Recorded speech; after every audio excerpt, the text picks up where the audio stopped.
straight away. Party time in the Pilkington household. Ooh, when was this? How old were you? Oh, just going back a few months. I was like a Jilly Goulden, just sort of having a little. You can tell by the smell of a PG because it's strong tea. That very strong. Twinings is quite fresh and light. Tetley was just the one in the middle. Can they get their money back if they have paid for this? Can they get their money back? And I love the money back. Illegally download it with the This people. isn't for the thing, is it? We're just having a chat. Oh, we can tell, like the tea bags, we can tell the quality podcasting from the rubbish, can we? We'll take this out. If this is still in, then it didn't go well. Right, then. So let's start now. Let's start. Let's concentrate. So, episode 1, I thought what we'd do is maybe go over some of the things that have happened since we met, as it's the final series. We met in about 2002. I thought we could think about how the world's changed in those 7 years. 7 years. Well, certainly the big news is the endless threat of terror. Terror, the war on terror, that had kicked in when we met Karl all those years ago. When I walked into that room, we were given this little, what I at first I thought was a little slack-jawed gimp, sort of techno kid. It turned out that he wasn't very technical either. Didn't even have that. No, didn't even have that, just a gimp. And he opened his mouth and we thought, we've struck gold here. This is like a vein of pure idiocy. So that was going on. Podcasting hadn't been invented. That's new, isn't it? You were very much a pioneer, if you don't mind me saying, Rick. Thanks, mate. The iPod, we've talked about the iPod. Carl not impressed. I think it's just an amazing piece of No, design. it is. It's good. Yeah. I've always said it's good. Now I've got one. I was listening to it on the way here. Yeah. But all I'm saying is, How many songs have you got on it? Because you said there's only about 3 songs you'd want to hear. well, what I've probably got about 400 on it now. That's right. But there's no sort of filler. I don't just go putting full albums on it. No. I handpick. Yeah. But what's odd is I find that I'm sort of buying stuff that I wouldn't normally buy if it was only on record, which is good but bad because I've got. It was Jim Reeves. She always put Jim Yeah, Reeves she likes on. Jim Reeves. Yeah, I like Jim Reeves. My parents didn't like music. Silence. Oh In no. my house. It was, constantly, never put record on. Oh, Wow. at our house, Suzanne does her head in when she comes round to mum and dad's house because there's music on in every room, all different. And my mum's got into this fella called Roger Fender or something, some country western singer, and it's on all the time on loop, the same song. She said the sheep across the road has started to sort of hum to it. It's on that much. Brilliant. Think of looking over and seeing some sheep humming. No, it's Roger just, Fender, whoever he is. I think that's his name. But yeah, so I've bought some Dr. Hook. And what I'm saying What is, did you buy? What Dr. Hook did you buy? it's called If Not You, it's called. Oh yeah, good. Yeah. And I wouldn't have bought that if I had to go to a record shop and Well, no, it wouldn't be available. They'd go, what are you talking about, mate? Have you got that one by... Mate, can you leave the store? Well, yeah, but that's a good thing, isn't it, now that you're being opened up to a whole different... Yeah, but it's that thing of just buying... That's what excites me most, the back catalogue that you can, without trying to go it's into good, it. But I'm just saying that that's what happens, isn't it? If you've got a space for something, you fill it. And that's the problem. If my iPod wasn't an iPod and it was a cassette, Dr. Hook wouldn't be on it. It wouldn't feature. He wouldn't be on the cassette. Elvis would be. Yeah. Just the big boys. What's wrong with having a space and filling it? I mean, there's a space between your ears. We'd love to fill that, but... Just because it's normally stuff you don't need if you've got too much space and you're filling it. It's like Ricky's house. You've got stuff in there now that you wouldn't have had in a smaller flat. You've got dead owls and stuff like that.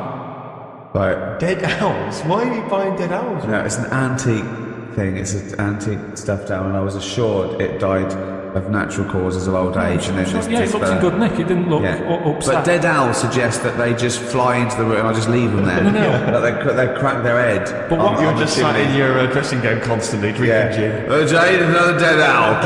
Feed it to the cat. Feed it to the puma. But that's what I'm saying. I haven't got room for a live owl. Never mind a dead one. So that's the difference, and that's the same with an iPod, isn't it? With an iPod, because you've got so many gig, you go, what will I have? Well, Yeah, but just Dr. Hook. Ricky's not sat at home looking at an empty space in his flat thinking, I need to fill that with something. I think he would be. What would be there? If that dead owl wasn't there, what would you put there? But you've picked on one thing. You've picked on one Well, that's all you small... can do. I'm just picking on an example.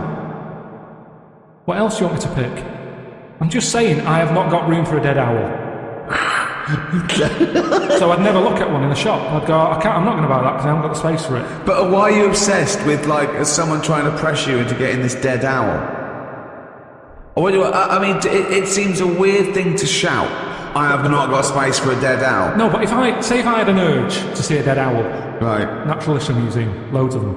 Right. I've never seen one and gone, I wish I didn't have to go to the museum, I want one in my house. That to me is like, right, Suzanne, have we got everything? Have we got a dishwasher? Yeah. Washer dryer? Yeah. Ironing board? Yeah. Right. There's a bit of space there. Is there anything you want? Then, if it's like, dead owl? All right, we've got the room for it. But the way we're living now, we've definitely not got room for a dead owl. That's all I was saying. And to me, a dead owl... I'd like this to be part of estate agent's patter, and there's a lovely space there for they can fit in about 7 dead owls. They don't do it by square footage anymore. It's 6,000 dead owls. You idiot. Well, yeah, I'm still not convinced by this idea of this space has got to be filled. You know, people just choose to buy things and fill up their house with those things because they give them pleasure. Most things we've got are junk. If you didn't have junk, all you'd have is a cooker, a bath, maybe a sink, a bed, and that would be it. But anything else, a television, isn't necessary, is it? You seem to think that people should live like, you know, kind of 19th century mining community. No, but like a few years ago, people worked this out, didn't they? They all went minimalistic because they said what? Say what? Minimalistic. So one more time. Minimalistic. No. What letter are you starting with in that word? M. Okay.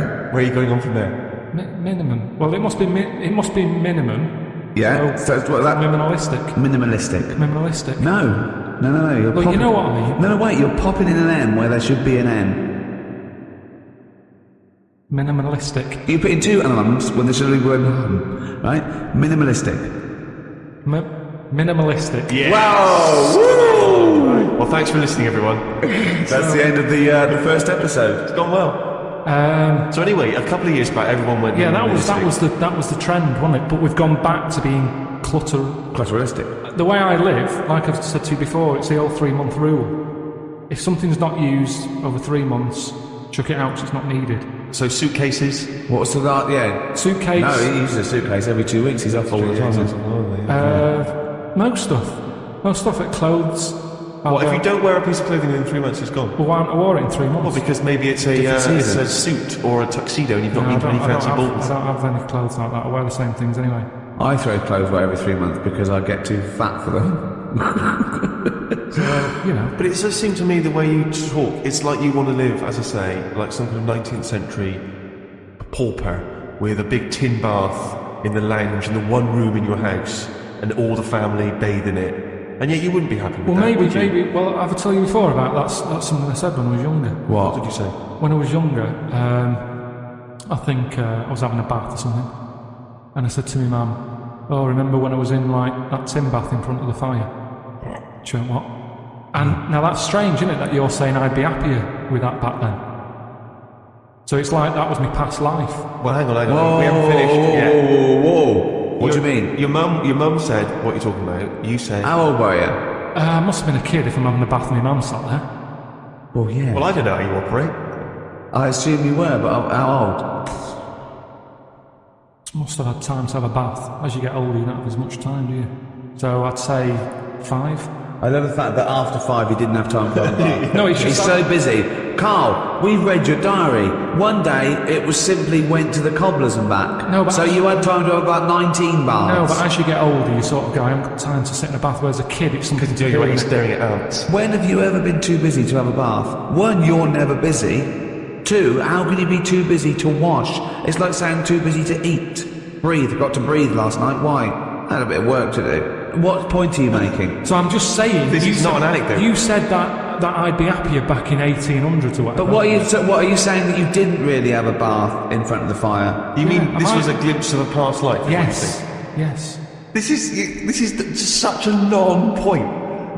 This is just nothing. This if you'd said, well, then I went off to see one of those people who regresses you, And although it was a load of old bollocks, he regressed me, and it turns out I was the king of Sheba. I love those things, people. Everyone thinks they've lived before, right? Did I tell you that there was a documentary about these people in Los Angeles that they'd lived before and they'd come back and they did a come as you were party. So they went as the people in their previous life. All of them famous. Of course they were. Kings, queens, leaders of men. Not as I was a stable hand, I forget my name. Right, 2 Napoleons, one of them's lying. I mean, absolute twaddle.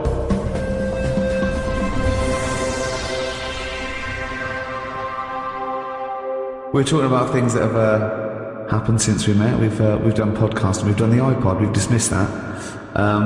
See, Karl, when he disses all these great inventions and design, he says you don't need them, it's just faffing. What he means is he's a little bit annoyed that no one's picked up on his ideas, like the clippable mat for the mug, or I don't know, cat mops. I don't know, it wasn't yours, nor was the tie, was it? The stupid tie. What's that? What's the one about the tie? The tie that had a pocket. Loads of pockets. But I didn't come up with that. That's something I saw somewhere. But it never caught on. I've never seen anyone wearing one yet. It's such a good... It's not a good idea. It's like having a carrier bag round your neck. It doesn't make any sense. The tie packed with stuff. You're going, imagine all right, this Frank, nice tie. What you got in there? Baguette. It's ridiculous. But imagine the day that the tie was invented. There you go. Do you want a tie? What do you do with it? Put it around your neck. What for? No. Well, I'll tell you. What? Because you haven't invented buttons yet and it keeps your shirt together at the top. Well, alright then. Right. We've invented buttons. Are we going to stop making these ties? No. Why? He's got you there, There you Rick. go. Now, I'm saying, what are you doing with that tie around your neck? Oh, it's a pocket tie. It's a what? It's a pocket tie. What do you mean? It's got pockets in it. Oh, it's weird. What It's alright, I've got pockets in my jacket. Yeah, no, but hang on a minute. It's a hot day, innit? Don't want to put your jacket on. Oh, or a tie. Well, if you're going to wear a jacket, wear a tie. Leave the No, I'm jacket not wearing at a home. jacket. I'm wearing a shirt. Give it a purpose. If you're going to wear something, give it a purpose. Everything has a purpose. A tie at the moment is just round your neck, keeping you hot. If you're going to be hot, carry something. Hands free. And everything's always there. A bag, put stuff in a bag, you put a bag down, you forget it. I always forget bags, that's why I don't like carrying them. You pop it down, you get up, you walk off, oh, where's the bag? A tie, when you go in a cafe or something for beans on toast, you don't take your tie off. I don't wear a tie. I would if it had pockets. Karl! The country would look smarter. Right, you have pockets, so what are you carrying in this pocket? I have got spare change, Yeah, okay. which... You're rattling around like a cow in Switzerland, just like... I've got spare change, I've got like my debit card in there. Right, Maybe got me little front door key in one of the pockets. okay. A pair of scissors if you want. Amazing. That's safe, isn't it? Oh, that's a good place to put it, just around the heart area. Yeah, near the throat. It's facing upwards. Brilliant. Karl, think what you're saying. So when you're on the beach and you just got your Speedos on, pop a tie on, go to the shop, go pop a tie on. Well, no, you wear it in the appropriate times, but I'm just saying if you're going to wear a tie, let's make it useful. Let's give it a purpose. Don't wear a tie, it's alright. You do not need a tie with pockets. If you're wearing a tie, you've got clothes with pockets. And it's going to be weighing your neck down. I mean, come on. It's not Don't go mad. If you're carrying anything big, you buy the scarf version.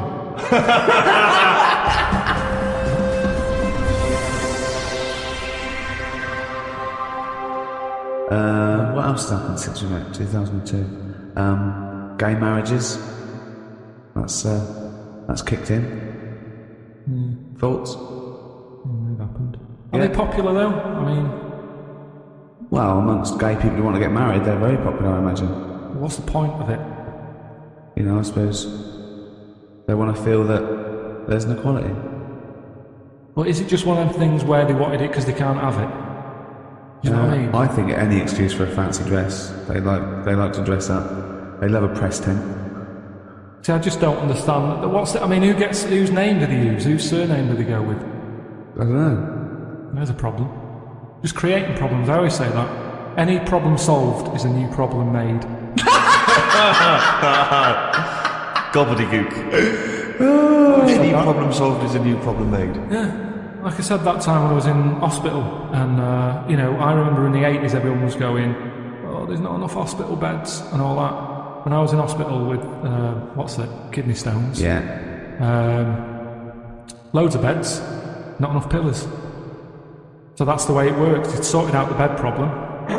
They give me a bed at night. I was going out and got a pillow. He had to go off and get one. Brought it back, it was still warm. Oh, that had been between it. Under a bed head. So that's what I'm saying. It's kind of like you get all the beds. New problem. Where's the pillows? Don't solve problems. Don't solve problems. Brilliant. What do you make of the this big problem in the church not wanting gay people to be priests? Does that concern you? No. No. It's a problem if you're gay, and it's a problem if you go to church and you don't like gays, but I don't go to church, and I'm not gay. There's certain problems that just go over your head. If you were gay, Carl, what would you do? Well, I do what all gays do, I suppose. What's that? Whatever it is they do. I'm just saying... Well, you don't just say what if you Well, I'm did. not gay, so I don't know. So, getting gay marriage. Would you ever go through with that? What if I was gay? Well, It's hard to answer, isn't it? How can I answer it if I'm not gay? I don't know what I'd do. Well, no, I might not okay. look like this. I'd look totally different if I was gay. Why? Even though it's my mum's, my dad's jeers or whatever. I'd look different because gays do. You make more of an effort. Look at me. I won't survive as a gay man. Maybe that's why I'm not one. right, Carl, I'm going to give you a scenario though, okay? I'm going to test. Would you rather... So you're not gay, okay? This is the real you, right? Someone put a gun to your head and go, right, okay, Carl, you've either got to marry a little gay fella. There's a little fella here. He loves you. He's liked you for a long time. He goes, hello, Carl. You go, all right, mate. He's a lovely bloke. I think he lives in Brighton. I think he's in advertising. Oh yeah. Yeah. He's got a sports car. He's smart. He looks lovely. Pink shirt, white suit. He's great. He's very popular. Got tints. It always looks good. Right, lovely tan. He's about 38. What's his name? His name is Graham. Oh. Yeah. What's it? And he goes, hello, Carl. And you go, all right, Graham. And someone suddenly bursts in and goes, right. You've either got to marry Graham. He puts a gun to your head. He goes, right. You've either got to marry Graham. Okay. You've got to tell all your family. Well, I'm not going to marry anyone. What? Whoa, you know the choices. Yeah, I know one of the choices, and I'm not happy with that choice, so you go with whatever else. Well, no. So what's the other option then? Well, okay. So you marry Graham and you do all the things in the bedroom. Why is that happening? Well, you're married now. You're married now and he wants to consummate the marriage. He loves Even you. under marriage, you can't do that, can you? You can say, hang on a minute. Well, no. I don't know why you're married, Graham. No, but you want him to be happy. You want him to be happy. He's giving you a lovely house. Yeah, but I'd say, Graham, hang on a minute, you know the score. I'm not into this. No, I he went doesn't along with it know. because you didn't want a bullet in your head. No. Now, if you love me, will you stop doing that? Stop doing what? What are you doing in the bedroom? Well, no, just, you have a lovely life. You do your own thing. You do this, right? Podcast, do your little books and that. Little, and Graham goes off, he does his, and he comes back, he goes, oh, I've had a day. You go, what's the matter, Graham? And you just sort of massage him, he's just like, you go, oh. I'll go with the other option. Well, wait, Carl! So you're going, oh, God, he used to have made you some pork chop. He goes, oh, you're a darling, right? It wouldn't work, though, because you're putting two people together who don't want to be together. Well, Graham wants to be with you. Yeah, Graham loves you. The relationship's two-way, isn't it? And I mean, this is a made-up man, and I know I don't like him. That's just homophobic. No, it's not. He's annoying me. Why? He's annoying. Why is he annoying you? It's the way he looks after his body. Yeah. I'm not saying he's tanning it, he's having a massage. I wouldn't be doing all that, so it wouldn't last. The relationship wouldn't work. He's But talking it's to you. yin He's and talking yang. so well. No, it doesn't work. Opposites attract, okay? Not to And that point, it doesn't. He's good to you. He's really, he's oh God, he's faithful. He's got a good job. He's got a really good job. You get invited to really nice parties. It's just him. I don't like him. No, He's painting that's a bad shame. picture. He absolutely loves you. That happens, doesn't it? It happens that I remember being at school with a girl who really liked me, and I was like, it's not going to happen, Sharon. No. The first. And that's day. Sharon, not Graham. So the chances of me letting this Graham move in. Well, you moved in with him, right? He's got a lovely, got a 6-bedroom house. Of course he is. And you move in with him, right? It's the first day you go, I'm not happy with this, because you're thinking, oh my God, oh God. First day in marriage, where's it going to go? He goes off, he gives you a peck on the What's the option? Well, What's wait. the other choice? Well, you don't know! Yeah, okay. So he comes out, he goes, he's bought you a lovely little ankle bracelet. Oh, that's sweet. With Karl love. Graham, I need a word. I go, what is it? What's up, love?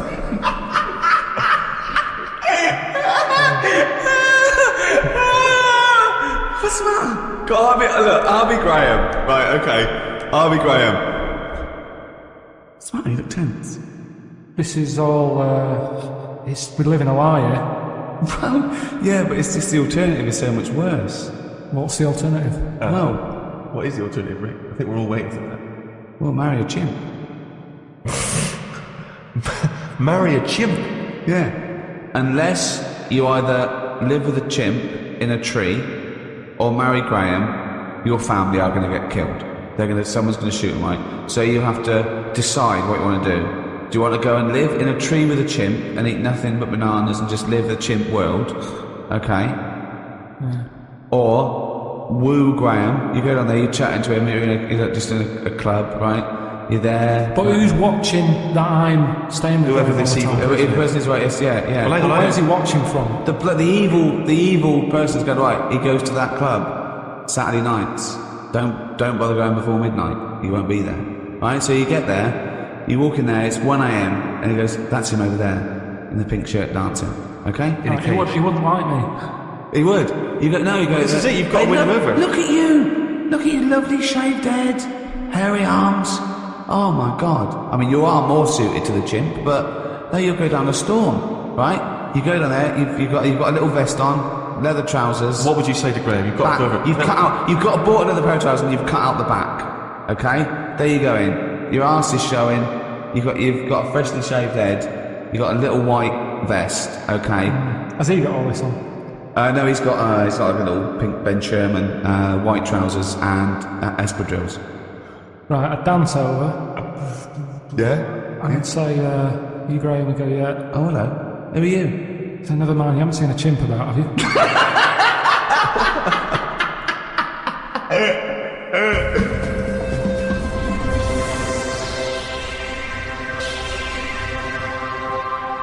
Hello, welcome to episode 2 of the Ricky Gervais Show with me, Ricky Gervais, Stephen Merchant. Hello there. And Karl Pilkington. Huh? Oh, yeah, I just feel bad about Graham. I feel sorry for Graham. Don't feel sorry for Well, him. he was a nice guy, and he He was so badly treated. took you into his home. He was going to give you everything, and you just didn't appreciate, and was saving your family's life. And you just. Yeah, but I went for the other option. There's no point. All I'd be doing is letting Graham down. And as much as I didn't like him, I don't want to ruin his I life. don't know why you didn't like him. He was just not my type. He's a lovely guy. He wasn't a lovely guy. You didn't give Why him wasn't he a enough lovely time. guy? Just his ways, you know. I mean, you bond with some people, you don't with others. It had nothing to do with him. You barely even had being a conversation gay. with him. Yeah, but you click straight away with people, don't you? You know when you meet someone, you go, yeah, they're all right. It wasn't going to work. If I was to go out with a gay man, Graham wouldn't be the one. Who would be? Who would be? Just someone who wasn't as in your face as him. Well, which Just celebrity? someone, What's really in your face? What? just sort of, you know, just the way he was straight away. I wouldn't go to a club to meet someone like that.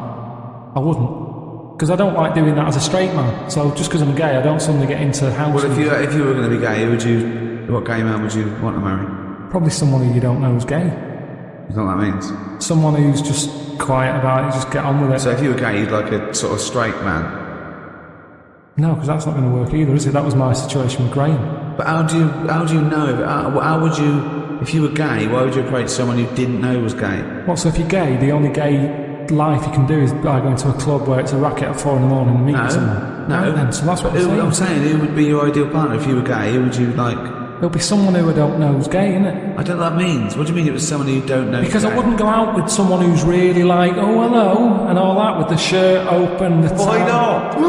Because that's the equivalent of going out with a woman who's got knickers up her arse, and, you know, it's the equivalent. It's the in-your-face woman and the in-your-face man. I don't want any of you. Well, who do you want? Well, what's your sort of guy? Okay, well, just say what your sort of guy is then. Do you want him to be sort of like a man's man, sort of goes, you know, slap. He sort of like, when you go to do something, you go, you dopey idiot, and he just sort of gives you.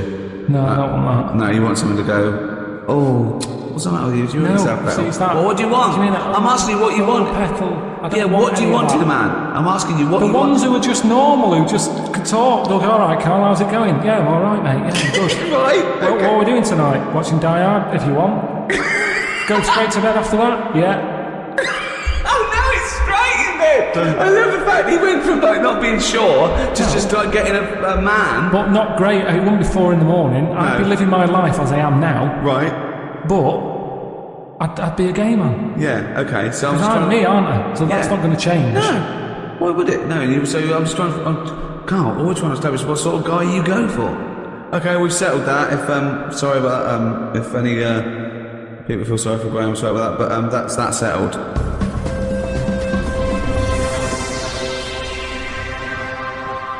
What I thought we could do, Carl, on this, the brand new 5th series of the Ricky Gervais Show, we're talking about things that have happened since we met, looking back, what have you learned, where are we going forward from this.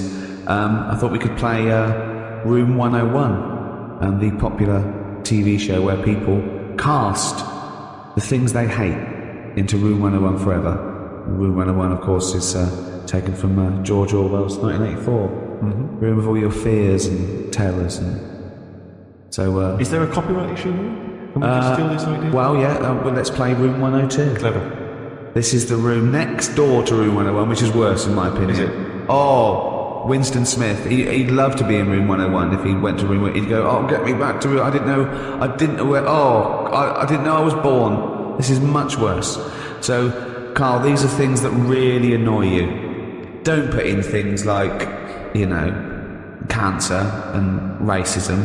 I mean, that goes without saying. They're already in there. All the terrible things in life here. This is just your little bugbears, the things that really annoy you that, you know. Well, I actually did the real show and I put in things like lateness. That's my bugbear. I can't stand it. I think I put in parents who let their kids run riot. Parents who think that everyone is interested in their kid as much as they are. I remember I was talking about this family, right? They were passing the baby around in a restaurant, and it was like being sick, and they were all shouting about it. And I was like, oh,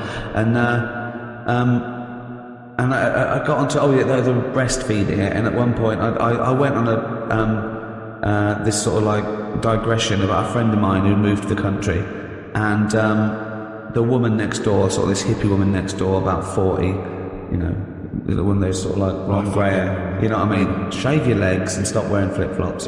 And they said, oh, we're just neighbours and we brought you round a rice pudding. And they gave my friend a rice pudding. And she went, oh, it's made from breast milk because I'm still lactating. And I went, thanks very much.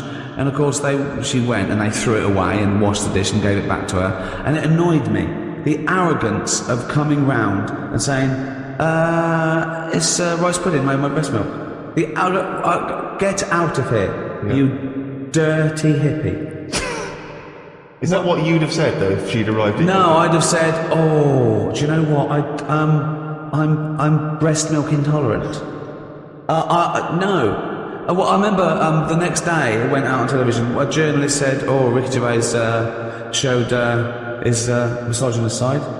No, I stand by it. I don't eat strangers' breast milk. I was saying about it, totally natural. Well, it's not okay. Yeah, it's a cum sandwich. It doesn't matter if it's natural. It's fucking disgusting. Don't make me a rice pudding out of breast milk. You know, I'm not a fussy eater. Sure. Well, you are. Yeah. But no, I know what you mean. Surely you draw the line there of a stranger's breast milk. Oh, yeah. No, absolutely. Any kind of jizz flan. Jizz flan, do you know what I mean? That's giving you an example of the sort of thing that one might put into Room 102. Yeah, people who try and make you eat their breast milk disguised as rice pudding. It's quite a specific fear. Yeah. That one.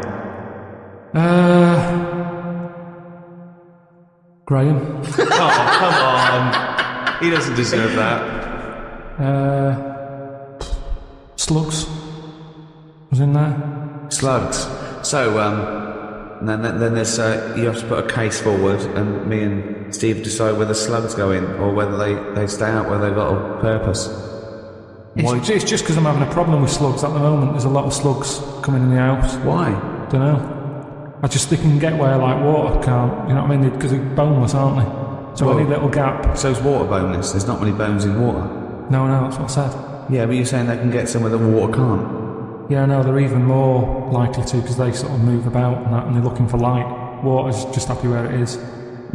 You understand what I'm saying? Why banish them all to room 102, slugs? Because they're harmless, aren't they? Yeah, but I also think, I mean, at the end of the day, they're happy wherever. So stick them in room 102. They're not bothering me, and they're happy. They're not bothering what the room is. No. This is a metaphor. Room 102 means they disappear from existence. There's not really a room where you put in slugs with people making rice pudding out of their breast milk.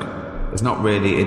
No, it's not. You can't rent that room. We're saying, would you take slugs out of existence? That's quite a tough call, isn't it? Because everyone's going to have a go. But I don't know what they do. All I know is they're clogging up my piping. I had to go out and buy a plunger.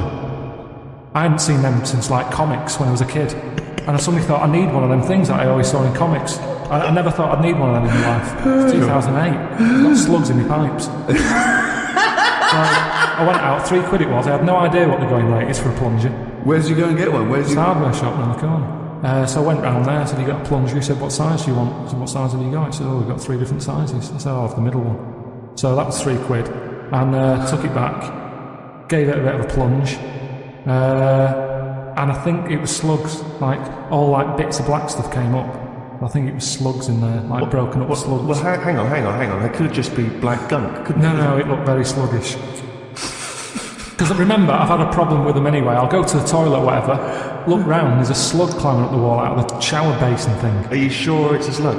Yeah, definitely slugs. I have to keep chucking them out because I don't like killing anything. Right. I don't want to kill the slugs with slug pellets. I bought some copper ribbon. Right, they don't like going over that, They don't like that. They get a little shock charge, yeah. But now that should be a warning. But instead they're diverting. They've done a diversion, they've gone up the wall and across. Now it's like, that's a warning. That's like having a no trespassing sign. Yeah. And they're just going, bollocks to that.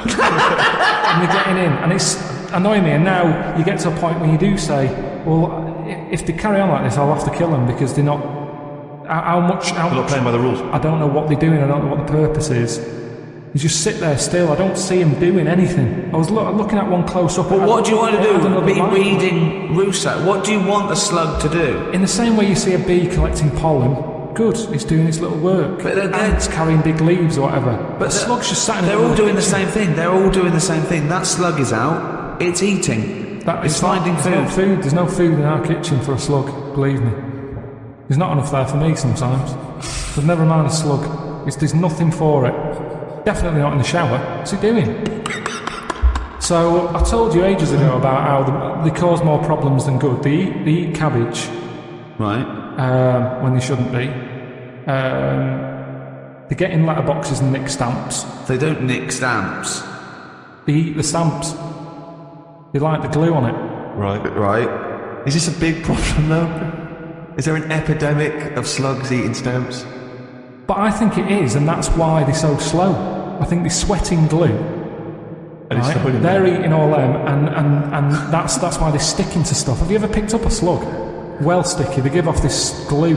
It's like all the glue they've eaten off stamps, they panic, and when they sweat glue. Sweat? Think of a drug! A slug! What do you mean they sweat glue? You're making up nature. This is like Attenborough but made up. When you see a slug, you prod it gets nervous, it wants to run off. But the problem is, because it's sweating glue... It's not sweating glue! It makes sense. It's just a nonsense theory. It's just what I've noticed on it. Right, Rick, do you allow slugs in room 102? Well, I think we should, if they're going to be gone forever, then we should put a case forward. They're amazing creatures. Yeah, but you haven't got them in your house, it'd be different. All you've got is people coming around saying, do you want some rice pudding? That isn't a world problem. That wasn't me. Right. Whatever it was. No, but they're amazing. They've got 2 sets of like antennae. The one at the top is for light, and the next one is that they can smell and get food in the air, just the slightest. What do they do for the world? They have food. If only... It's not good enough, that. It's not good enough. What do you mean? But that's the ultimate sacrifice. Surely them being food for Who's eating them? Hedgehogs. Do they like them? Yeah, they love them. They love slugs. Do they?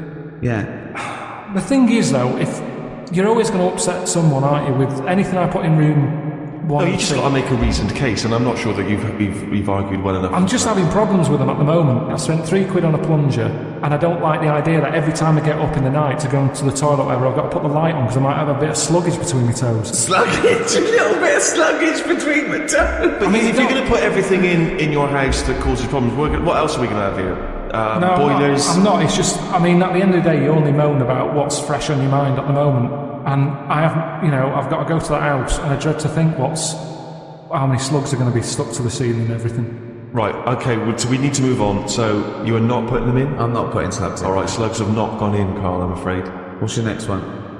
Okay, number 2. People who don't want to do what the brains would be better at doing. Right, okay, now I'll get around that sentence. Now, tell me again. Brains that don't want to do what their owners are good at. So now it's the brain's fault. Before you said you were going to put people in who don't do what their brain's good at, but now you've changed that. Now you're putting the blame on the brain. Now you want to put in brains who don't want to do what their owners are good at. I like the fact that you own a brain. Okay, no, I just need a bit more clarification, Rick. Before you ask questions, can you just expand on that point, please, KP? Do you know, people decide what they want to do, right, don't they, for a living? Mm-hmm. But sometimes they're not good enough. Right. You mean they have a dream and they can't fulfill it because they haven't got the skill or... Yeah, but that doesn't mean they're not good for anything. No. It's just that they haven't unlocked the thing that they're good at. Right. Which is fair enough. You can't always find what's going on. There's a lot going on in the brain. Yeah. There might be something up there that you just never find, which is sad. Right. But you mean you may never discover your full potential because you may never stumble across it. You may never have the means. Yeah. But that of course. Yeah. I only got into hospital radio because my dad was in hospital, so I found out about this thing and I thought I didn't even know this existed. I want to go. Of course. So I mean, there's much bigger issues there that poor working class people don't get the same opportunities. People in the third world, when you're worried about whether you're going to live through the next few days, you don't start thinking, I wonder if I can play the cello. Can I refer you back though, Rick? You made an interesting point there, but I fear that's not exactly what Carl was saying. I don't think that his point was quite that profound. Yeah, that's kind of what I meant. Yeah, I don't know. There was something to do with the brain not allowing its owner. Yeah, because that's the bit that annoys me. Fair enough if a brain hasn't decided what it wants to do. Because what is this? Let him finish. God, this thing let him about finish. the brain Shut up. being in charge like the numbskulls. Because it hasn't found its destiny type thing. But when someone is good at something and they know the brain is good at something, but then they don't want to do it and they want to go off and do something else. Sorry, who's to blame here? The person or the brain? I'm talking like in now. Don't know what. Who are you putting into room 102? What annoys you? A brain that doesn't let its owner know what it's good at, or an owner that won't do what the brain wants to do? I think it's the owner, because say like a bloke who's good at plumbing. Yeah. His brain loves plumbing. His brain loves plumbing. He's sick of plumbing, so he goes off to try and unplumb. No, he's going to do something else. He's going to do something else. It's carpentry. Now they say in this country the problem is we haven't got enough tradesmen. Right. We don't have enough plumbers. Right. There's enough plumbers' brains. I don't know what the fuck that means. Shut up. What are you talking about? Let him please finish. Because this is like brains and pillows again. Brains have not changed over the years. The brain is exactly the same. But it's the owner of the brain that's in charge. The brain could be going, I want to go for a walk, or I want to go and find something out. But if your body's too lazy to get up and go and see the stuff, the brain isn't going to get what it wants. It doesn't make sense, Carl. Right, you are your brain. Okay, you could have a good point if you said this. You could say that everyone's brain has the ability to become a plumber. Yeah. Your brain, yeah. But I don't know if it has, you see, because this is the thing. When I was younger, when I first left school, I had 2 jobs I wanted to do. I wanted to be a joiner, right? Or a car mechanic. I had a go at sort of joinery. Couldn't really get my head around it. Right? Did work placement at a garage, messed it up, got kicked out. What did you do? The thing is, why did you get kicked out? Just because I messed the garage up. How did you mess it up? The fella he's a bit moody, this fella, and he just decorated his garage. You are like the slug in this scenario, aren't you? He just, do you know, like to paint the floor and everything? Make it with lines in it and everything like that. Right, what did you do? And he painted it white. You shouldn't have white in a garage. It's stupid with all the oil about and that. It's not the right colour, is it? It's like getting a white sofa, you're asking for trouble. Yeah. So he'd painted it all, And then he sort of said, do you want to change the oil on the car? So yeah, go on then. So what do? He said, you pull the sump out, stick a bucket underneath, catch the oil. All right then. Go down there, pull the sump out, hold the bucket, but because of the pressure, the oil doesn't come straight out, it flirts out sideways. Went all over his white floor, he went mental, kicked me out. Now the thing is, that wasn't really my fault, my brain didn't know. It was showing an interest. What? Right, Let him finish! Oh God, what does he mean? Shut up, The brain, please. the brain was showing an interest, but at the end of the day, if it hasn't got the knowledge, what can it do? Now, you could say, was that my fault or my brain's fault? No, I'd never say that. People may be in the wrong job. You might not discover what you're really. Yeah, but I'm talking about, you get people, alright, let's go to the extreme. People with no legs who want to be swimmers. Don't be stupid. Oh God! I'm so annoyed. This is a big problem. It's madness, isn't it? It's mad that the brain wants to do that so much. The brain's in the wrong body almost. Yeah, are you with me? No. A plumber who can plumb is annoying when he jacks it in as a living because there's other brains who can't do plumbing. They don't get their head round it. This means. Look, you must have learnt the same stuff at school as me, but a lot of it wasn't interesting to my brain. I wasn't bothered, it wasn't into taking it in. Yet look at me in like editing and all that, I can use all that equipment because my brain's happy with it. Yeah, you found something you're good at. Yeah. Yeah. But why aren't I good at plumbing or joinery or being a mechanic? He's probably not interested in it. I loved it as a kid. People don't do have different brains. People are different. Some people are more higher logic, lower emotion. That's what I'm saying. Yeah, but I don't know what you're putting in room 102 because you're saying it's like this brain's wandering around looking for a body and he goes, oh, I'll choose that body. Hang on, this body doesn't even want to do some plumbing. It's a matter of taste. It's just a matter of taste. It's good to do what you're good at and stop chasing a dream. This is the most complicated thing. You could just put in noisy kids. Like, Ricky, why is this is a brain that... Because someone else would have done noisy kids. There's no point everyone putting in the same thing. But I don't even know what your point is here. For example, what I put in were parents who ignore their kids running riot in a restaurant or on a train. The arrogance of them thinking that, isn't it fun? That there was someone to blame. I was basically putting in bad parenting, or there was someone. I wasn't going a brain who wanted to be a plumber, but the plumber didn't. I'm not putting a brain in. It's just people. If I had a really good skill, I'd hope that I'd use it. It's like you don't know what you're good at until you try it. You might be the best drummer in the world. I know, but they're the people I'm having a go at. They're the people who I'm having a go at. The people who know they can do something, but they don't do it. So people who don't fulfil their own potential. That's a good one. Is that a better point? Yeah, that's what I meant. But there's nothing to do with this duality, this brain versus person. I don't know what that is. It's a weird thing you've got. A really weird little kink you've got, that you think this brain is another entity that lives in your head, that you own it, and you've got to become the master of it. Like some sort of weird dog. Who am I talking to now, Karl or his brain? We're both listening. Well, I will put in people who don't fulfill their full potential. Slugs are safe, but people who don't fulfill their full potential, you have got into room 102. Got a couple more things for room 102, Karl? My problem with me restless leg syndrome. Oh yeah. If I could put that in. Right, okay. What is this problem? The problem I've got with my legs, how they sort of come alive at night. And what Tap they are dancing, doing. like bed knobs and broomsticks. Yeah. I sort of go to bed, I'm tired, and then I sort of nod off for about 40 odd minutes. Yeah. And then my legs go. Right. And I can't sleep. It's really depressing. I think it's actually affecting me sort of health-wise, because I'm not sleeping right through the night. It's like I want to sleep. And what does Graham say? What does Suzanne say? She's annoyed with it, because she's getting loads of bruises. Kicking her. I did a little bit of research on restless leg syndrome when he mentioned it to me. And two little bits of information you'll be interested in, Steve.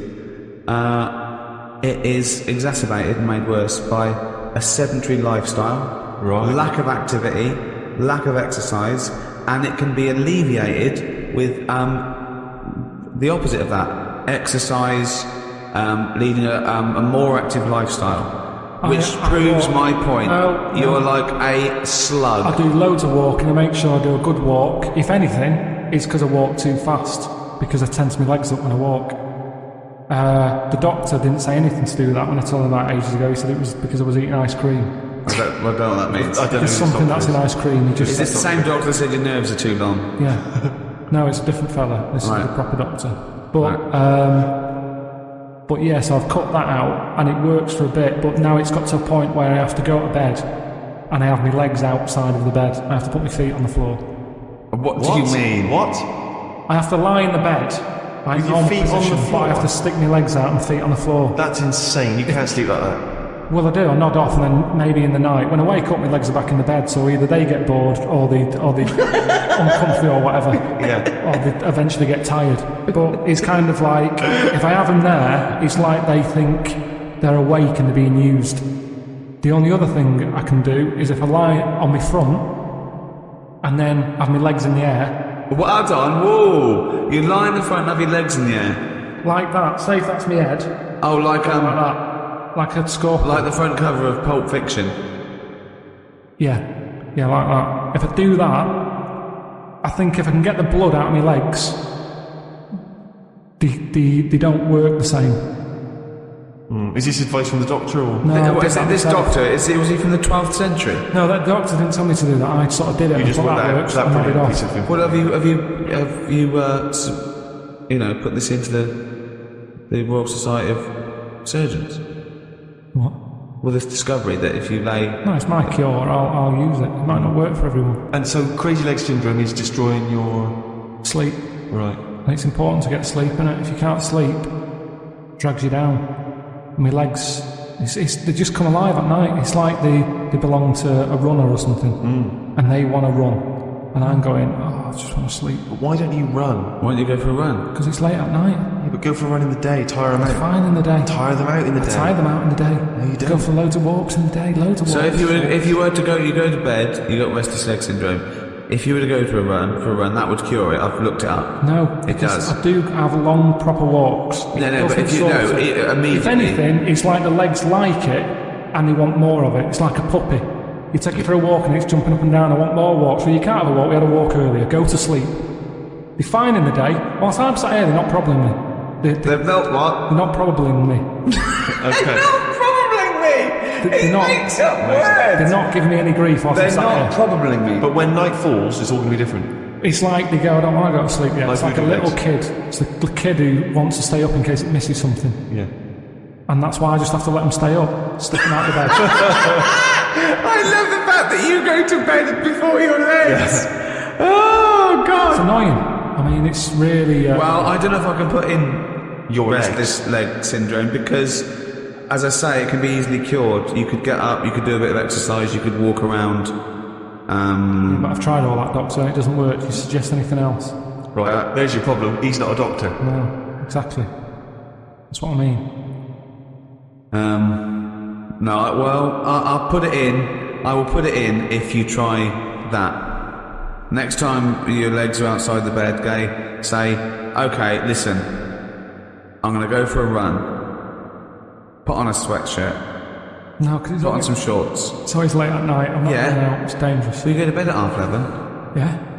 Go for a run at 11:30. 11:30. 15 minutes. So, are they going in or not? No, because you're not... I'm not sure that you're doing everything for it. What's your next thing to try and get in room 102? It's a tricky one, this. Go on. It's people who think that humans are special. Do you know what I But mean? you think that? No, I don't. I don't think humans are special. I think some of us are. I think you get the odd one who creates something, and you go, that's amazing. But the way we say the human race is amazing, no, it isn't. A small percentage of it is. There's a load of numbnuts. And it annoys me how people say the human race did this, human race. No, it didn't. Let's name them, because there's only a few people who have done stuff that matters. Is that what you think? Yeah, definitely. We just we think we're good and we're not. Well, who matters? Just before we get on to your point. So you're putting in the rest of the human race? No, just people who say that they're good. People who have said that statement that Isn't the human race an amazing thing? So anyone who's ever said, isn't the human race amazing, goes in room 102. Yeah, I'd say don't be stupid. So most of the human race is going in. Well, have you ever said it? Well, I think all species are amazing. But when people say the human race, they sort of mean... They think what you mean, that you can go... Great people. The art, inventors, the things that were... that we've... And how is the human race not amazing? Because we're not needed to keep this planet going. We're an added thing that was added on later. Chain. Yeah, that's right, yeah. We were added last. Yeah. It's like there's some room left, what we do, stick them the humans on. But don't forget, this thing of we being added doesn't make sense, because it was a process. There was no point when someone goes, we don't need this, let's stop now. We kept mutating and being selected. Yeah, I know, but sometimes you can keep... It's going back to what we were talking about last time about you've got a house, you fill it with stuff. At some point, you've got everything you need. You've got your kettle, you've got your fridge, you've got your telly. It could have stopped at slugs, Then it'd be you've fine. gone, I'm buying this. But nothing needed anything. Yeah, it did. The world needed... I mean, okay, I tried to put slugs in, you didn't allow them in. Yeah. Fair play to the slugs. They must do something somewhere. Yeah. Just not in my house. But it could have stopped at slugs. They got it right. What's this thing that you need anything else? The slug evolved. No, but we don't add anything, do we? All we've done since we've been around is mess up the world. That's true. Yeah. So I'm saying we're not needed. I don't know what the last thing was that was needed. No, we're not needed. We're not needed. Yeah. So what was the last thing before? Doesn't make any sense. What was the last thing that was invented by nature? It's arbitrary. It's a stupid question. What do you mean? It's not a stupid question. Everything is just happening. It's evolving now. Right, look at it like this. You see, we think we're important because we just do. Well, I don't, but some do. And they're the ones who want to get rid of. Another argument with himself. Now, we think we're special. There might be something else going on that's more important. We're in this universe, aren't we? Yeah. We're trying to make a new universe. What do you mean? There's a machine somewhere. What? A big bang. We're making a big bang again. Right, well you've got that completely wrong, but sure. They're not trying to create a new world. They're trying to recreate the conditions that happened at the beginning of the Big Bang. They're not trying to recreate a new world. Alright, but the world completely came... different. But the world came from the Big Bang. Yeah, they're trying to recreate the conditions so they can test and they can experiment to see the conditions before. Yes, it is dangerous. Apparently there is a threat. Admittedly, there is a danger, very small danger, that they could create a black hole that would destroy the world. So why are they doing that? Who's allowed that? This is what annoys me. It's because humans think they're special. Oh, who made the Big Bang? Oh, I'd like my name on that. I want to claim it. Why do people always want to better someone else? It's happened. Let them have it. Well, don't you? When you said about progress, you're trying to change time. Yeah, but that's not going to harm anyone. A Big Bang. I don't think we need. I mean, we haven't filled this universe yet, have we? I don't know what you're saying. You're contradicting yourself. Every other sentence contradicts what you said last time. You do want to fill it, you don't want to fill it. We haven't filled this universe, we don't need another one. We do want progress, we don't want progress. Carl, what do you want? I'm saying that we don't want another universe. Well, no. We haven't got our head around this one yet. We're not trying to create a new one, but go on. Don't create a new one. We're not trying to, no, we're trying to. Is that your philosophy? Don't create a new universe. But why are it's we a giant research experiment. They're not trying to create a new universe. Why are we looking at that then? Why do we want to go back to day dot? So that we can better understand the world that we live in, how the world evolved into the position we're in now. If it did indeed start with the Big Bang, what were the conditions? How did it come from nothing into something? That's what we do. We say why and how.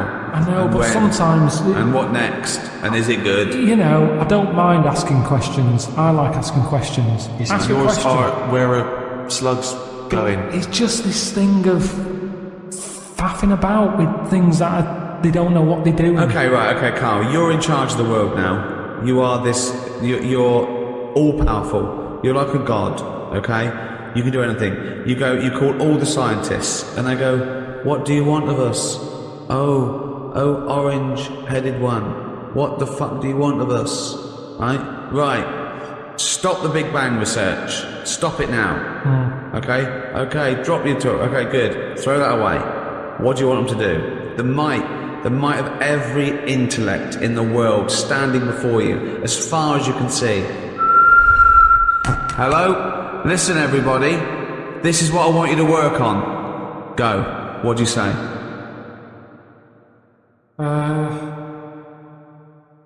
Well, I want to come in and How long have they been working on the Big Bang idea? Forget it. You've got every science. No, but I don't just want to come in and poo-poo that, because they've done a lot of research on Hold on, you wanted to stop a minute ago. Yeah, I know, but you don't just come in, guns are blazing. I'd say, hello You can do everyone. anything you want. Oh, go on then. Hello everyone. Hello, Carl, leader. Right, listen, this Big Bang thing you've been doing. Yeah, well, that's just only a few of us. That's like less than 1,000,000% of us. We're all here. Yeah. I've dropped AIDS research. I've dropped cancer research. Right, well, why have you dropped that? Who's told you to do that? Well, no, we knocked off. They said you wanted to tell us something. We're all here. Every scientist in the world Well, is listen, here. where are you from again? Well, it doesn't matter. I'm from Cornwall. I'm looking at... what research are you doing? Oh, well, I'm looking at what happens if you give Feminax to an owl. What happens? Well, I'm halfway through it. I got called away. Look, I'm really busy. What do you want me to work on? Who said they're doing cancer? Hey. Go back to work. Right. Okay, the rest of us are doing stuff that you think we're fanning around with. What would you want us to do? Listen, well, I can't do it all today. What about me? I was doing AIDS. Hang on a minute. I was doing AIDS. You just wait a minute. Right, okay, why does cancer get to go back? Are you saying that cancer's a bigger problem than AIDS? You go back to work. So AIDS go back. I'm doing restless legs. Right, can everybody but the Big Bang people leave?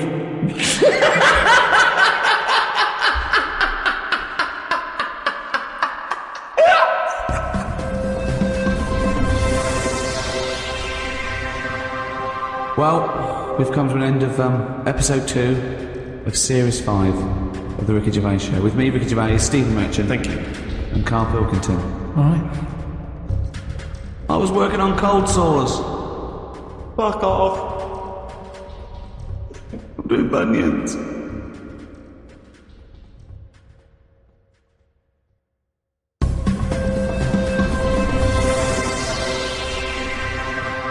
So, welcome to episode 3 of this final Ricky Gervais Show series. With me, Ricky Gervais, Stephen Merchant. Hello. And Karl Pilkington. Alright. Have you heard this thing they're doing? The schools have got together. They're tired of obesity being a problem in England. It's a big problem in England. Basically, everyone's overweight, particularly kids. There's kids that are like 10 stone, going to infant school and stuff, or junior school. It's getting ridiculous.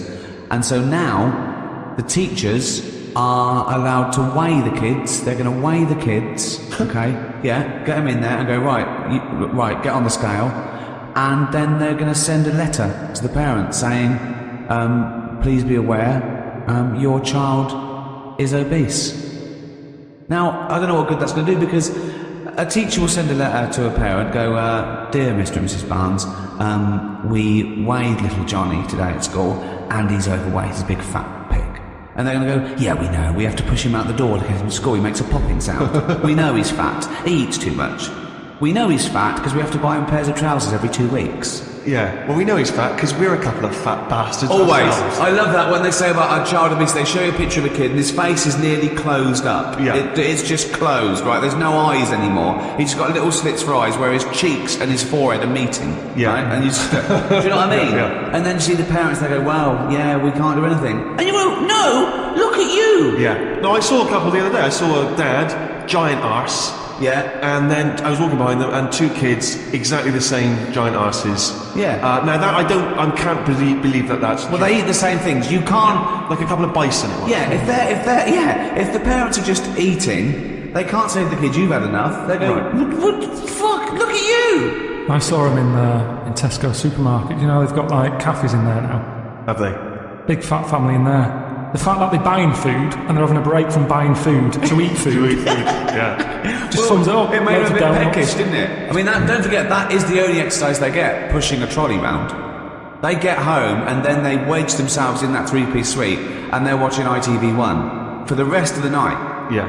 And eating cakes and things, microwavable stuff. Well, they're watching X Factor, but they're only watching X Factor waiting for the adverts for Pringles. Exactly, Domino's Pizza. Exactly. That's what they're looking forward to. They could do that. They could make it a bit harder to shop, couldn't they? If you walk through a door, it goes ding, ding, ding, and and you go. And for fat people, the shopping moves around a bit. It's constantly out, moving away. Exactly. You put it on a string. Yeah. You want the pie, and you have to at least get up a bit of a sweat. Well, they're on the conveyor belts, like in a sushi restaurant. And they just got to chase after the oven-fried chips. Unbelievable. Or is there some kind of cattle grid device that only fat... Is there anything that you could put... Oh, you can only get to this if you can get through this. Right, yeah. That's a good point, yeah. So the really fattening stuff is through a thin door. Or just, or one of those kind of, those sort of tubes that soldiers you see have to crawl through when they're doing their training. And that's to pies, to calorific stuff. Section. Yeah, the shop is full of salads. You can go around, you can even eat as you go around. Yeah, it's salads. like a forest of salads. Exactly, you can graze and you can buy. But if you want to get to the pies and cakes and all that, you've got to get through a little tube. Crawl through a little tube. Yeah, it would just be forever going, dude, fat bloke stuck in aisle 3. They'd have to keep getting them out. Well, I was stuck behind one on the tube. It got out of the tube on the escalators. And you know, like on escalators, you're meant to stand to the right so people can get past. Yeah. It was a waste of time him standing on the right, taking up the full thing. He had a tracksuit on, like they always do. You know, never seen a track in its life, that tracksuit. And so I stayed behind him because he had no option. He saw everyone behind me sort of going, what's the hold up here? Like a convoy of people going, what's at the front, what's happening here, what's it? And it's him sort of blocking it. He gets to the bit, you know, where you have to put your ticket in or your Oyster card and swipe it. He had to go through the bit for trolleys. Oh, his luggage. Yeah. How embarrassing is that? Unbelievable. But that's when you know, innit? That's when you go, you know what? Exactly. But I don't think there's enough stigma. I think, because, you know, political correctness now and you know, and the fact that food is so refined, there's no stigma anymore. I laugh about being fat. I should be ashamed. I should walk down the street and go, fatty! That's what I want to get me out of there. I get up in the morning, I look in the mirror, I go, oh, you fucking fat bastard. Yeah. But no, I think the same every time I see you. I know, but look how successful I am. But you're right. You know, I should be, you know. People look up to you, Rick. That's the problem. You're a role model. They've got pictures of you on their wall. I often as they're get stuck in their voted face. a role model for what people want to be. Now, maybe they don't mean they want to make a successful sitcom and be rich and famous. Maybe they mean I want to eat as much as I want and no one say anything about it. The number of times I've seen you on one of those, the ideal dinner guest. I know. You're not the ideal dinner guest. Well, firstly, there'd be nothing else to go round for anyone else. And I'm always early. Right. So by the time anyone, that'd be it, yeah. The ideal dinner guest, as long as he comes halfway through the meal. Yeah. So, and I think they mean, it'd be funny because he'd be very witty and charming. No, he'd just be stuffing his face for 2 hours. Wouldn't be talking. If there's food there, I'll just listen. I can listen. I mean, I can't really hear because when I chow down, some of it gets in my ears. Sure, yeah. I will go deep into a pasta. Yeah, the face is in the bowl. I'm actually deaf and blind for 4 minutes that I'm eating. Yeah. It's like when a horse bolts. Yeah, they can't see or hear anything. They just bolt.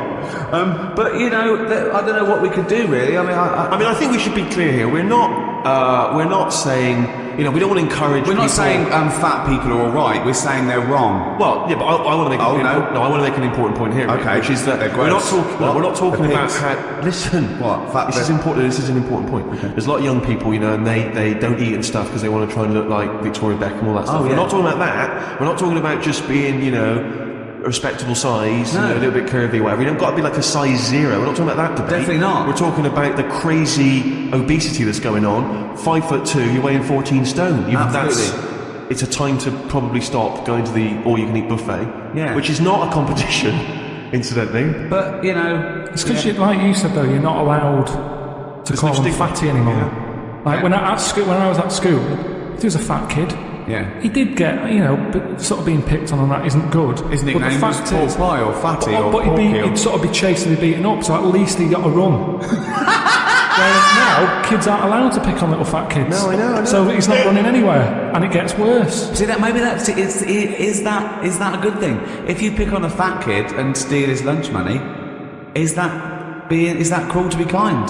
Do you know what I mean? Survival of the fittest again, isn't it? But I mean, you know, they go, okay, Jobson, you picked on little fatty again and nicked his lunch money. You go, yeah, I thought he was eating too much and I'm worried about his heart. I go, well done, Jobson. Yeah.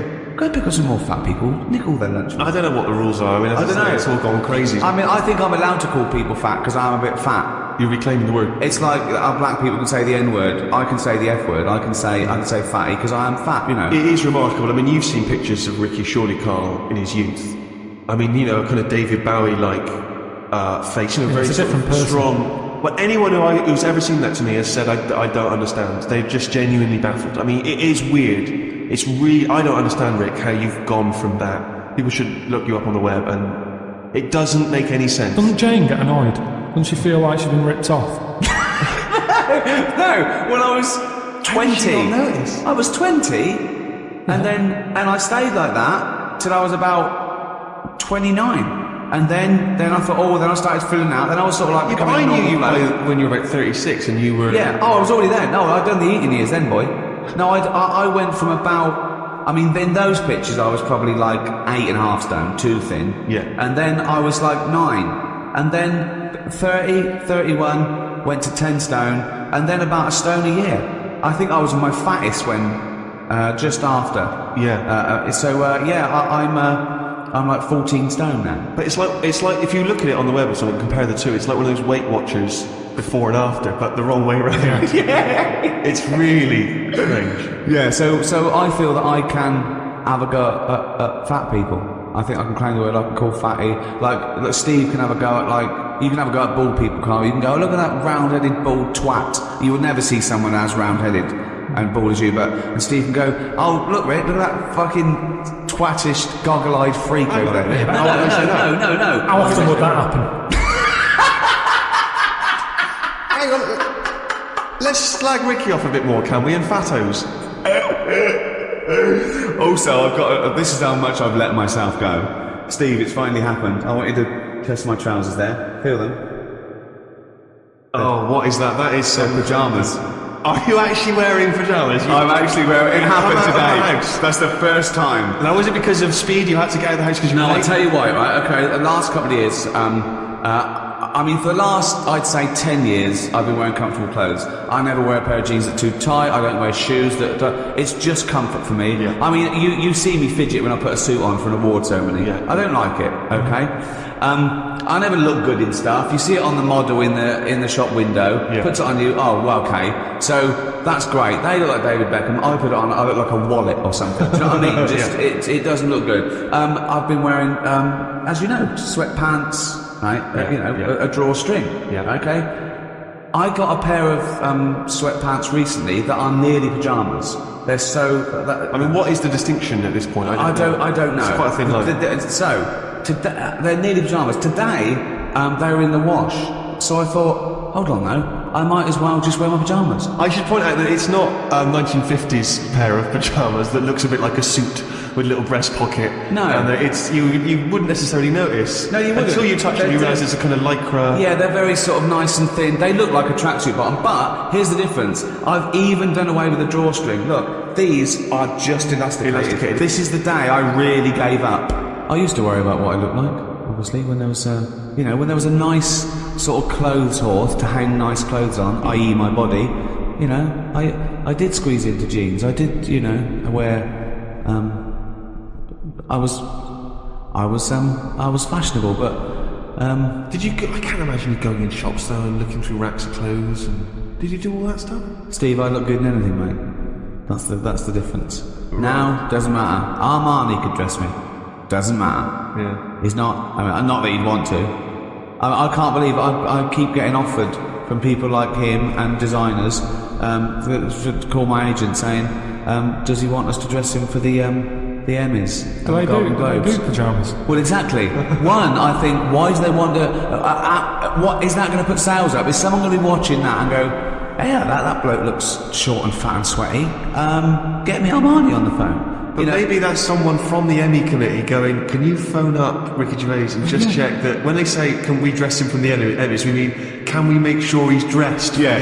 Can we tuck him in and leave his slippers at the hotel? Exactly. But yeah, so I don't do it anyway because I'm mildly embarrassed.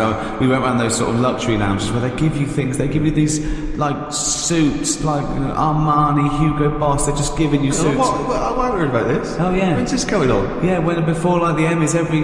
What the fuck? I was out there, but no one notified me. Maybe you didn't get an invite. What do you mean I didn't get an invite? Yeah.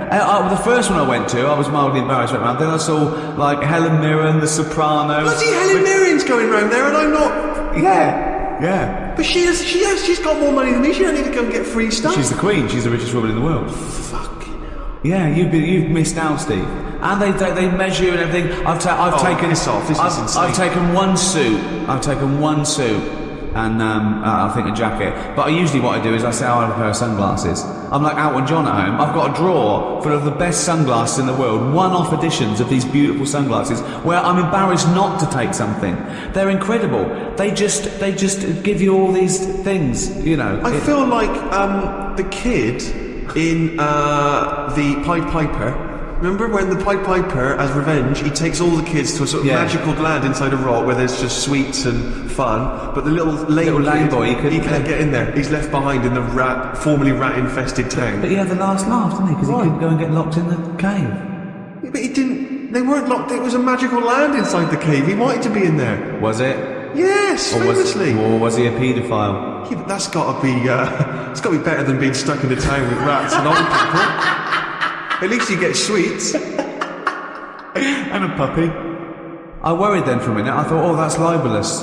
What, the Pied Piper was a paedophile. Like, so, excuse me, it's the Pied Piper here. We are... we represent the Pied Piper. Yeah, we represent the Pied Fiddler, the Pied Piper, the Pied Piper. Yeah, well, I mean, I used to care about fashion. But I also had little mistakes. If you're being creative with clothing, not everything's a winner. Yeah. Do you know what I mean? You can't always look good, even when I thought I looked good in everything. So what was, just quickly, what sort of era are we talking? Well, obviously student, that's when I sort of did the... And what was your default look? New romantic. Right. I mean, you know, the first thing I did when I got to college, dyed my hair. Blousy shirts. Blouse shirts, but I dyed it black, sometimes military. The military was very big then, so, you know, you'd have dyed black hair and a bit of eyeliner, but, you know, maybe look a bit, sort of, you know, gorilla. Then I got signed when I was in a pop band, a failed pop band, very quickly. But, you know, I bought designer clothes. But then it all went, okay? So the poor years, from when I was about, I don't know, 22, 29, before I got a job. 4 years, starting 22, you had the high life. You went out by then. Yeah, and so we lived in that awful little place where I talk about it live, where, you know, there was no toilet, so often I'd wee in the sink. And so, so I thought, well, I didn't have any money at all. And I used to wear tracksuit all the time then, because I used to run around London. I was on the dole. We had 16 quid between us a week to spend. Right, so there was a lot of chili con carne being eaten and rice, just filling up on rice, and I'd run everywhere. And I was run everywhere? Yeah, I'd just run. I'd get up and I'd run places. I'd run around the park. I'd run to visit friends who had jobs. I'd run to art galleries, and I'd run London. That was like my job. Why were you running it? It sounds like it's the life of a smackhead. I was running everywhere. I was super fit. In my 20s, I'm not only sort of like thin, but fit as well. I'd run at least 5 to 10 miles a day and work out. I did karate twice a week. I mean, honestly. Anything but a job? Anything but a job, yeah, because I was trying to be a pop star, and I told myself, no, I'm an artist. I can't possibly get a job. It's bohemian. I just eat rice. Yeah. Well, and I was fine. It was absolutely fine. I never thought, oh, this is really annoying, I've got to get a job. I thought, you know, I haven't got a job, I'm doing this, I'm doing a banner. You were signing on, were you? I couldn't because I hadn't had a job before that, so I think we got our rent paid, and then we'd split Jane's money that she earned, we got our rent paid, and, you know, we were left with, as I say, I remember it was 16 quid a week, and it was the early 80s, mid-80s, so I didn't get new clothes. So I had some, you know, old ones, and, you know, to go to Jumble Sales, it's fine, okay. But I remember once we were getting new curtains, and the old ones that were in this flat were like sort of a chintzy, sort of goldish sort of line with a thread in them, with sort of leafy pattern, very sort of thick. What kind of late 70s style? Yeah, exactly. And Jane took the old ones down. I went, don't throw them away. I'll make a suit out of those. Yeah, of course. So sort of Jane just sort of nodded and went, okay. And she went to work. So I thought, wow, okay, let's have a go. I've never made a suit before, but how hard can it be? Yeah. Do you know what I mean? I used to, you know, that would be my first thought. I used to make everything. I used to make, I remember I made shelves once.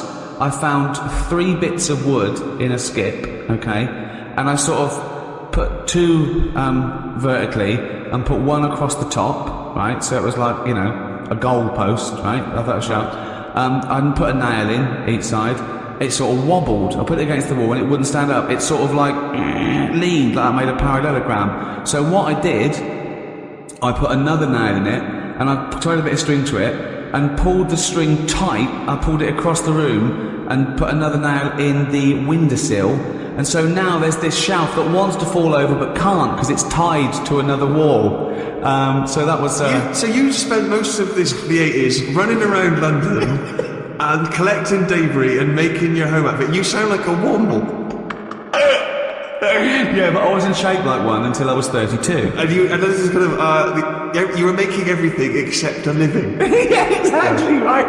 So I thought, right, how do I make a suit?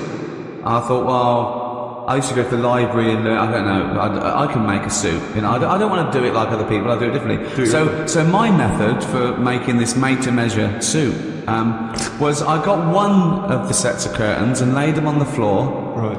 I laid down on the curtain and drew round my legs. Right. Okay? Hang on, so you were making the trousers first? Yeah. So I thought, hold on, that's just one side of the trouser. So I laid down another curtain and drew around my legs again. And I thought, right, I cut those out. So now I've cut out 2 leg-shaped curtain pieces, right? I put them together, sewed them up. Of course, it was nowhere big enough. Of course. Because I'd left no room, right? Yeah. So I tried to squeeze into them. I mean, they look like jodhpurs. They look like tights, okay? So I thought, this is really hard, right? I pulled them off again, right? I thought, how am I going to make the jacket? I didn't. I just used one of the curtains as a cape. So I thought, I mean, I look like a gay Hamlet. I mean, it's ridiculous, right? So what I did was... did you squeeze into the trousers? You wore the trousers? I sort of squeezed it. I couldn't wear them, though. So what I did was, I rolled it up and shoved it under the chair. You rolled up what, sorry? To the suit I made. Jane came in, about a few days later, she went, what's that? So that's where I had to go at the suit. And she pulled it out and, you know, died laughing. The idea that this man sat down and drew round his legs to make some trousers. Well, firstly, why did he not just throw it away? Why did he stash it under the... I don't know, because I thought... And you were watching TV on the sofa and she was a foot higher than you. And she thought, what's going on here? And there was a suit stuffed. I mean, why not just throw it away? I don't understand. I don't know. That's what you do, isn't it? You think, maybe... Again, we were talking before about the fact that you used to be very thin and now you're very fat. And this seems like 2 different people. Well, not very fat. Well, most people would say you were. But wearing black. It seems as though you were also an idiot when you were younger. I mean, because you're a smart man now. I know. Why did it not occur to you that you couldn't make your own suit? Because I've always thought I can do anything. I've always thought I can make a suit. Of course I can make a suit. I'll be brilliant at that. I'll make a suit. And it took me getting fat to realise the world doesn't lay down to you. Yeah. I thought, well, I'll never be fat. I will never be fat. Look at me. Look at me, you know. So I suppose... And even as you were getting fatter, that must be the mirror. No. James, come with the mirror. No, at least I can put eyes on myself. As soon as I started getting fat, I started saying I was fat before I was fat. Yeah. Because when you've been really thin, you know, I mean, I couldn't get anywhere near those curtains now. No, I couldn't. They wouldn't go past my ankle now. You kept them? Yeah, they're under the chair. Yeah.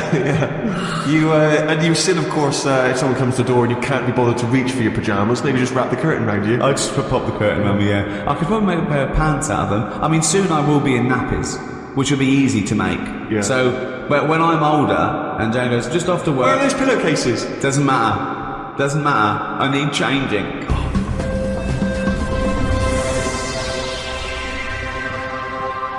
Food's too nice though, isn't it? That's where the problem is. Well, yeah, some food. Well, no, a lot of food. More food's nice now. I find that I eat because I go, that's nice, rather than I'm hungry. Oh yeah, I stopped eating when I was hungry. When I was about 29. Yeah. I used to, got to eat now. I've got other stuff to do. We've got to eat. Yeah, shove it in, right? And then at that, I've never only ate because I was hungry for many years. But it's not just that either, is it? Like, we've got mates who've like had a kid now, and that's eating stuff. That seriously, I'm not joking. That is having stuff that I've never had, and it hasn't even got teeth yet. I mean, what sort of things are you talking about? Mango. I only had that. I had mango about a year and a half ago, and it's all right. I mean, it's not one of my favourite. Is it fruit? Yeah. But there's so much other fruit that's better. Go on. I think. What's better than the mango? The banana springs to mind. The strawberry. Just I like the ones that you can just go. I'm nipping out. What can I take with me? I'll have an apple. Well, the banana's the best because it's got its own little carry case. Yeah, that's all right. But they're saying that. You see, this is why we've got more fat people in supermarkets now. You can buy cut up apple in a bag. Really? That's lazy, isn't it? That is lazy. Well, again, I've got to confess that I have my portions of fruit first thing in the morning, liquidised. Yeah. I have a smoothie, I put all the fruit in there, I drink it. I'm not chewing. You want me to eat fruit, I'm not chewing it. At the end of the day, food's nice. Yeah. There's loads of it. Well, No, there is. in the Western world there is, That's what I'm saying. But It's in the many places Western there's world that's not. Yeah, but this is the whole point, isn't it, about the gluttonous West, is that we are indulging ourselves. Yeah. If we were scrabbling around starving in like a third world country, we wouldn't be in that situation. Well, there's all the... drinking the fizzy lemonades Exactly, and there's loads of it. And now, every time I buy something, it's a 2 for 1. So you end up buying more than you need. And then Suzanne's always saying, eat this ham, will you? It's going off. I don't even want it. Why is she buying so much ham? Because it's 2 for 1 offer. We don't need 2 lots, but the person at the till goes, you know, this is 2 for 1. You go, oh, nip back and get one. And I know you what get you it, mean, though. and I you mean, eat it. Yeah, they never do half price, they do 2 for 1. Exactly. They did that with a meal once. We were in LA and we had a meal and they said, it's happy hour, it's 2 for 1. So I went, well, can we just have one each? And I went, we've got to give it to you. And they brought 2 meals for everyone. Yeah. It was ridiculous. That's mad. I am. Of course you. Tell you another problem that I've worked out. It might make a slight difference on fat people. Don't put a light in a fridge. Because that's just that night when they get peckish and they can see everything that's in there. Don't put the light there. You don't need a light in a fridge. There's no lights in other cupboards. Yet where there's food, it's like fatties getting up at 4 in the morning. What can it have? What's that at the back? Get rid of the light, they'd eat less. There might be some logic in that. That's interesting. Well, what's it there for? Tell me what that light is there for. They say turn off your standby light, yet you've got a light in your fridge Well, no, it's showing turned you off. where tomatoes You is know, or but it's turned off chocolate. when you shut the light's not on when the door's not open. Yes, but a fat person who's always got the fridge door open. So what are you saying, in a way, is that the free market, capitalism being what it is, which has allowed companies, food manufacturers to make them more full of more salt, more fat in order to attract you, in order to make more profits, is actually resulting in obesity? I was in a cafe, right? I normally like to go in there and I might have beans on toast, Cheese on cup top. of tea, I might have a bit of cheese. Yeah, cheddar on top. Only if they offer. I sometimes sort of think I shouldn't have it, so I'll only have it if they say, do you want cheese? Oh, okay. And then it's down to their problem. Do you know what I mean? It's kind of like they made me have that. Yeah. So anyway, I'm sat in there. Look how Ricky's glazed over just thinking about cheese on toast now. I'm sat in there. This little fella, I'd say he was from like Africa or something. Came in, had a little top hat on, suitcase and red jeans. Dead happy he was. I think he just turned up to London. It's his first day out, and he's probably thinking, I can't believe it. Look at the choice here. Anyway, the difference was. Conjecture. Yeah. The difference was he went in and he said, "You got any porridge?" He asked for 2 bowls for the price of 1. It was a little bit of A kerfuffle. yeah, a little bit, because he couldn't understand why. You've got loads of porridge, give me 2 portions. But what I found interesting is he didn't want to go for the donut or the pastry, because in his country they don't have it. So food where he's from is for what food is for, isn't it? Giving you energy. Yeah. Here it's not about that, is it? No. You go, oh, I'd love a little muffin.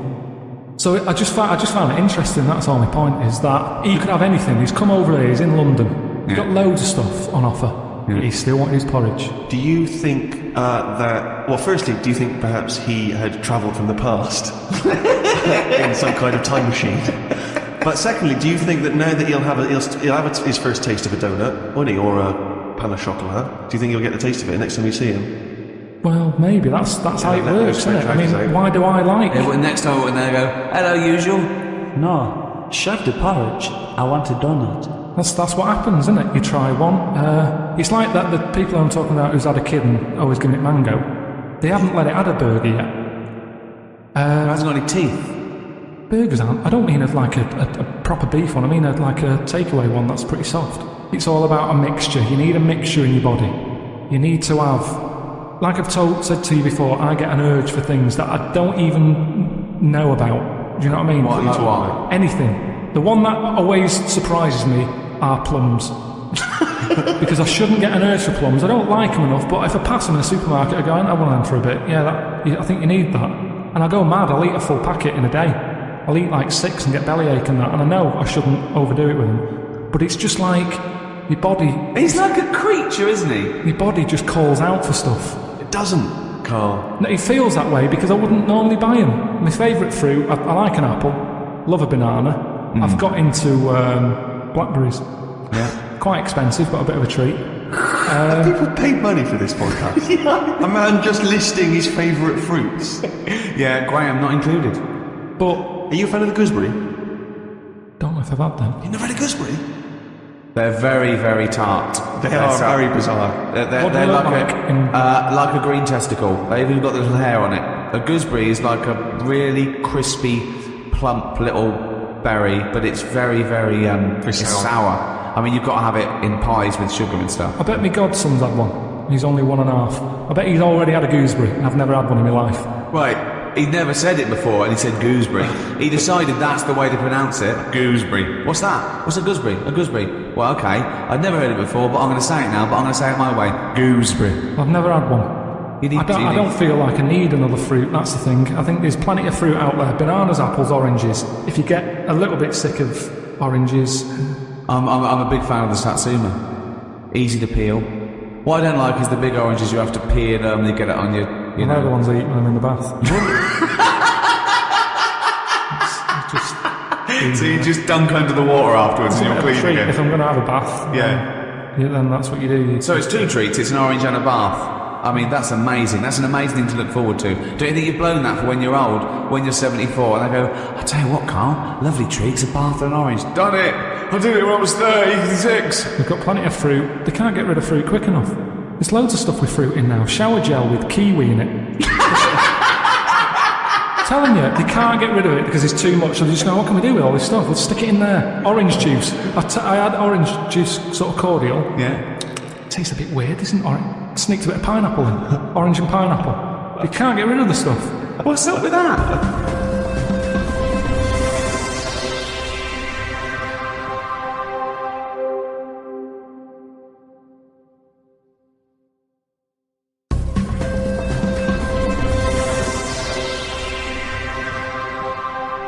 Talking yesterday to Matt Robinson, the guy I did the film with that you came over and did a part in that we've cut.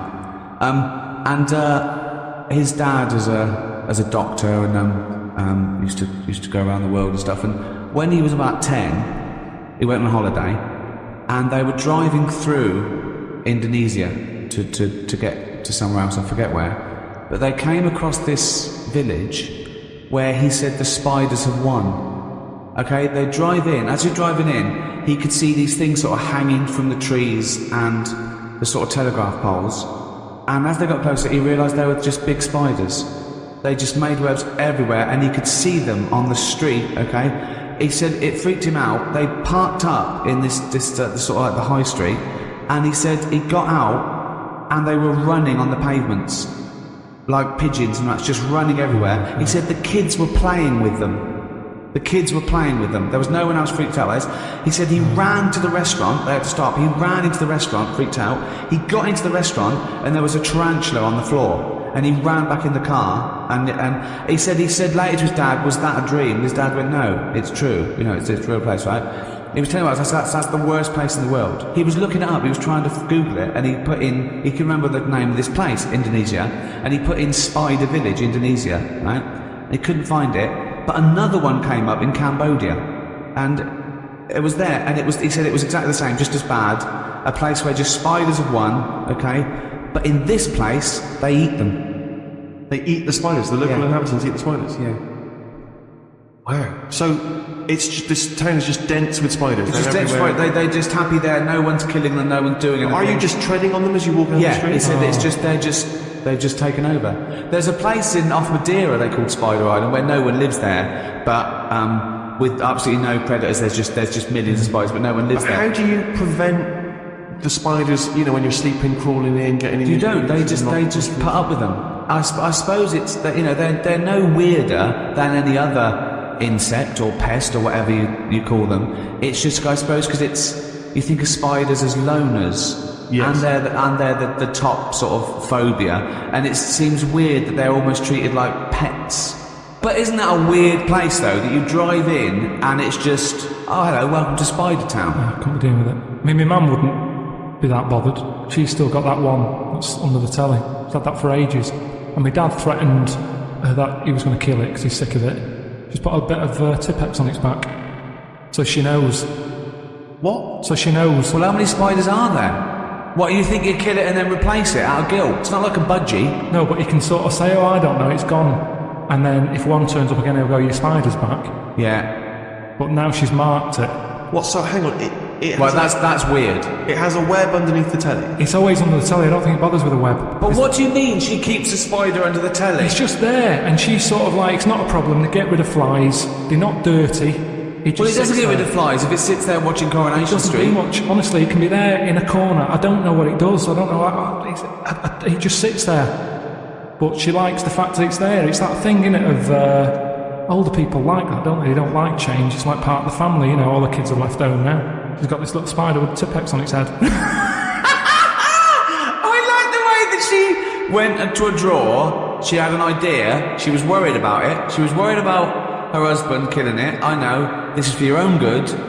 Good Tipex. Pop that on you. And you've been round there with the spider that doesn't freak Well, you I'm out? going round this weekend, so but I used to always sit on the floor to watch the telly. Yeah. Now it's like I'm sitting on the floor. You'd be watching Spider-Man, it would be criticising, well that wouldn't happen. What does your mum think of it? Does she think it's like a little pet, or she just want to get rid of it? I think it is a pet because, like, you know, she's had loads of cats, she's had dogs, she's got a budgie, and now my dad's sort of saying, don't get any more pets because it means we can't go on holiday. Right. A spider can look after itself. I love the idea. Someone say, do you mind coming? We're on holiday for a week. Do you mind coming around with a fly every 2 days? Yeah, I just keep an eye on it. I mean, I thought Spider Island was weird, but keeping a spider under the telly with Tipex on it as a pet.